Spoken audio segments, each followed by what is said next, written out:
ചോറിനും ചപ്പാത്തിക്കും ഒരുപോലെ കഴിക്കാൻ പറ്റുന്ന ഒരു റെസിപ്പിയാണെന്ന് കാണിക്കുന്നത്. അതിനായി തൊലിയോട് കൂടിയുള്ള ഗ്രീൻ പീസാണ് കിട്ടിയിരിക്കുന്നത്. ഇതിൽ തൊലിയൊക്കെ കളഞ്ഞൊന്ന് വൃത്തിയാക്കി എടുത്തിട്ട് വരാം. ഇതിലേക്ക് വേണ്ടുന്ന ഗ്രേവിക്കായിട്ട് 2 സവാള തൊലി കളഞ്ഞത് എടുത്തിട്ടുണ്ട്. അതിൻ്റെ ഒപ്പം തന്നെ 2 തക്കാളിയും കൂടെ വേവിച്ചെടുക്കുകയാണ് ചെയ്യുന്നത്. ഗ്രീൻ പീസിലെ തൊലിയെല്ലാം കളഞ്ഞ് ക്ലീൻ ചെയ്തെടുത്തിട്ടുണ്ട്. അതിൻ്റെ ഒപ്പം തന്നെ തക്കാളിയും സവാളയും നല്ലപോലെ വേവിച്ചെടുത്തിട്ടുണ്ട്. ഇനി ഇത് ചൂടാറിയതിന് ശേഷം അരച്ചെടുക്കണം. ഈ കറിയിൽ എല്ലാ വെജിറ്റബിൾസും ചേർത്ത് മിക്സ് ആക്കിയിട്ടാണ് ഉണ്ടാക്കുന്നത്. അതിനായി കോളിഫ്ലവറൊക്കെ ചുടുവെള്ളത്തിലിട്ട് ക്ലീൻ ചെയ്തെടുത്തിട്ടുണ്ട്.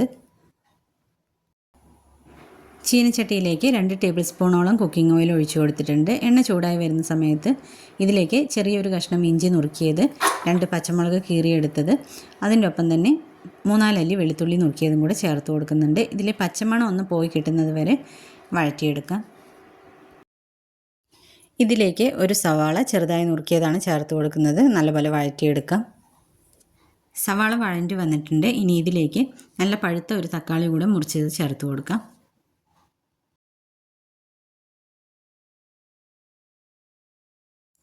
എല്ലാം കൂടെ നല്ലപോലെ ഒന്ന് വഴറ്റിയെടുക്കാം. വേവിച്ച് വെച്ച തക്കാളിയുടെയും സവാളയുടെയും എല്ലാം ചൂട് പോയിട്ടുണ്ട്. മിക്സിയുടെ ജാറിലിട്ട് ഇതൊന്ന് അരച്ചെടുക്കാം. തക്കാളിയും സവാളയും എല്ലാം നല്ലപോലെ വഴണ്ടി വന്നിട്ടുണ്ട്. ഇതിലേക്ക് അരച്ച് വെച്ചിരിക്കുന്ന തക്കാളിയുടെയും സവാളയുടെയും കൂടെ മിക്സ് ചേർത്ത് കൊടുക്കുന്നുണ്ട്. ഇങ്ങനെ ചേർത്ത് കൊടുക്കുകയാണെങ്കിൽ കറിക്ക് നല്ലൊരു കൊഴുപ്പ് കിട്ടും. എല്ലാം കൂടെ നല്ലപോലെ ഒന്ന് മിക്സ് ചെയ്തതിന് ശേഷം ഇതിലേക്ക് വേണ്ടുന്ന മസാലകളെല്ലാം ചേർത്ത് കൊടുക്കാം. 1/4 ടീസ്പൂൺ മഞ്ഞൾപ്പൊടിയാണ് ചേർത്ത് കൊടുത്തിരിക്കുന്നത്.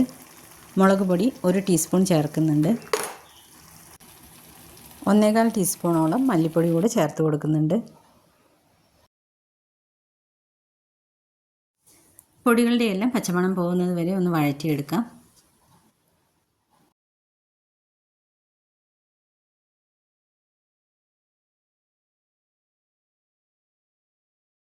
പൊടികളുടെ എല്ലാം പച്ചമണം പോയിട്ടുണ്ട്. ഇനി ഇതിലേക്കുള്ള പച്ചക്കറികളെല്ലാം ഇട്ട് കൊടുക്കാം.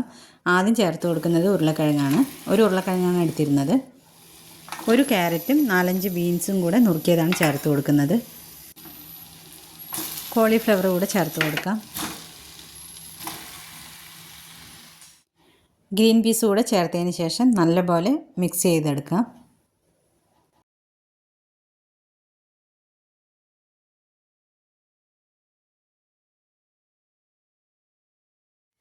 മിക്സ് ചെയ്തതിന് ശേഷം കഷ്ണങ്ങളെല്ലാം വേവുന്നതിന് ആവശ്യമായ വെള്ളം ഒഴിച്ചു കൊടുക്കുന്നുണ്ട്.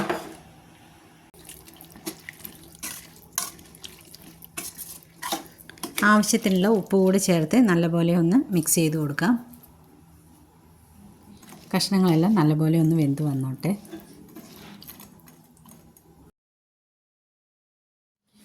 കറി നല്ലപോലെ തിളച്ച് വന്നിട്ടുണ്ട്.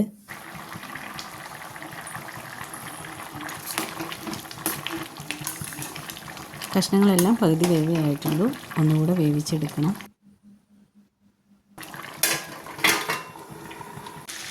കറിയിലേക്ക് 1/2 ടീസ്പൂണോളം ഗരം മസാല കൂടെ ചേർത്ത് കൊടുക്കുന്നുണ്ട്. ഗരം മസാല ചേർത്തതിന് ശേഷം നല്ലപോലെ ഒന്ന് മിക്സ് ചെയ്ത് കൊടുക്കാം. കറി നല്ലപോലെ സെറ്റായി വന്നിട്ടുണ്ട്. ഇനി ഇതിലേക്ക് മല്ലിയില ഉണ്ടെങ്കിൽ അതുകൂടെ ചേർത്ത് കൊടുക്കാം.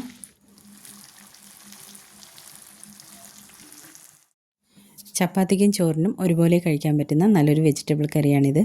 ഈ വീഡിയോ നിങ്ങൾക്ക് ഇഷ്ടപ്പെടുകയാണെങ്കിൽ നിങ്ങളുടെ അഭിപ്രായങ്ങളെല്ലാം കമൻറ്റ് ബോക്സിൽ അറിയിക്കുക. അടുത്ത നല്ലൊരു ഈസി റെസിപ്പിയുമായി ഇനി വീണ്ടും വരാം. അതുവരെ എല്ലാ പ്രിയ സുഹൃത്തുക്കൾക്കും താങ്ക് യു.